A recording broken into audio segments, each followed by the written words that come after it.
Masyarakat kita punya masalah kolaboratif quotient. Yang menulis Bapak sendiri, Pak? Pada waktu itu saya mengatakan bahwa Indonesia yang kuat itu bukan ancaman.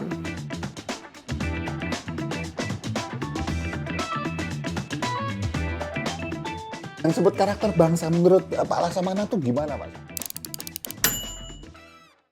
Sekarang sudah kabur. Kita sering aja, Pak. Iya, sekarang sudah kabur. Tetapi saya kira karakter itu mencakup banyak hal, ya, terutama moral dan etika.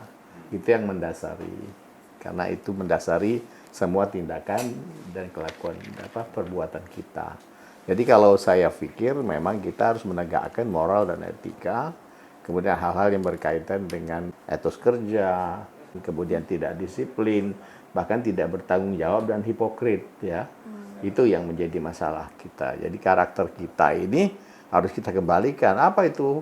Yaitu adalah manusia Indonesia beriman dan bertakwa, serta juga memiliki ilmu pengetahuan dan teknologi, ya. Dan saya kira Pancasila itu masih merupakan the principal guidance buat kita semua, karena kita melihat banyak sekali hal-hal yang baik yang ada di dalamnya, ya. Apa saja itu kita hafal di Masila, mulai dari ketuhanan yang Maha Esa, kemudian kemanusiaan adil dan beradab, kemudian persatuan Indonesia, keadilan sosial bagi seluruh rakyat Indonesia, ya. Itu semuanya akan adalah boleh dikatakan dapat dijabarkan menjadi sebuah karakter yang baik, ya. Jadi itu. Dan kembali kepada persoalan tadi yang Anda katakan, potensi-potensi tadi. Sebetulnya kita memang belum memanfaatkan potensi kita. Seperti apa sih potensi kelautan Indonesia untuk membawa kemajuan bagi bangsa ini? Ya, sangat besar, ya. Tapi belum dimanfaatkan. Mungkin jiwa bahari kita sudah menurun begitu, ya. Padahal katanya kan kita ini nenek moyang Nenek adalah moyangnya pelaut. pelaut, ya. Tapi cucu-cucunya pelaut bukan, agraria juga bukan. Jadi kalau dilihat minat orang untuk bekerja di laut, saya kira boleh dikatakan terendah, ya. Oke. Oleh karena itu sebetulnya bagaimana kita membangun awareness terhadap kecintaan laut dan menyediakan pekerjaan yang cukup untuk bekerja di laut, ya, baik itu di kapal ikan, kapal niaga dan lain-lainnya seperti offshore, ya, drilling dan lain sebagainya, itu juga harus dapat kita tingkatkan. Berkaitan dengan buku yang akan Bapak terbitkan ini boleh Ya. saya lihat ini. Ya. Ini tentang Indonesia Maritime Interest Cooperation and Capacity Building. Yang menulis Bapak sendiri nih, Pak? Saya sendiri. Ini berapa tahun, Pak, ini proses menulisnya ini? Ini sebetulnya adalah tulisan lama Oh, oke. yang saya tulis untuk mengikuti seminar-seminar, terutama seminar internasional dengan counterpart saya dari US dan dari Jepang mengenai energy Asia security, karena salah satu faktor dari security energi, ya, itu adalah angkutan laut.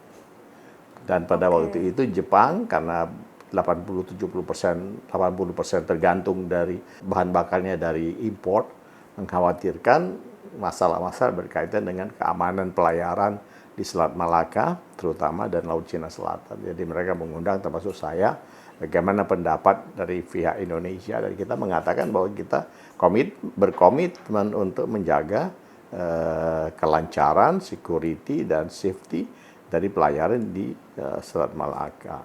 Pada waktu itu saya mengatakan bahwa Indonesia yang kuat itu bukan ancaman, ya, tetapi adalah sebuah keharusan agar Indonesia bisa melaksanakan kewajibannya, ya, di dalam hal pemeliharaan security dan safety. Dan untuk itu kita memerlukan capacity building. Katakanlah rangkuman dari bagaimana menjadikan Indonesia sebuah negara maritim. Betul. Pak, misalnya, katakanlah, Bapak diminta memberikan masukan, Pak, ke kepala negara yang baru nih misalnya, ke hal yang bisa dilakukan Indonesia sekarang, yang tidak melibatkan, kalau masalah keuangan ya berarti kita jangan pakai duit banyak-banyak, kira-kira kayak gitu. masyarakat ya jangan ngarepin masyarakat yang semuanya lurus pikirannya kayak di dunia sama persis. Tapi ada nggak Pak dari yang dalam sisi kemaritiman yang mungkin juga bisa diambil dari data atau yang Bapak tulis gitu, hal besar yang bisa menjadi keputusan seorang, apakah itu kepala negara atau menteri pertahanan, pokoknya jabat leadership lah, yang bisa diputuskan dengan kondisi negara yang sama seperti sekarang. Kira-kira ada apa? Ada nggak Pak? Ini pertanyaan yang sangat sulit untuk dijawab. Tetapi yang pertama tentu perlu menetapkan ocean policy, ya, integrated ocean policy. Apa saja itu? Ya, masalah-masalah berkaitan yang tadi saya katakan, bagaimana kita memperkuat ekonomi maritim kita, ya, atau blue ekonomi, kemudian memperkuat angkatan laut kita dan memelihara lingkungan hidup kita. Itu hal yang saya kira paling penting.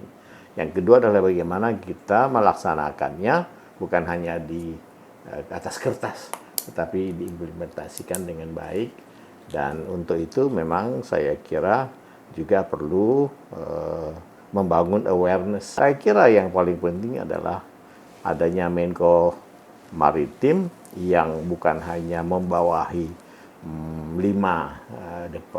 kementerian, tetapi sebetulnya harus dapat mengkoordinasikan semua kementerian, termasuk pendidikan, termasuk kesehatan. Karena kalau kita bicara kesadaran maritim, itu mulai harus diajarkan di sekolah.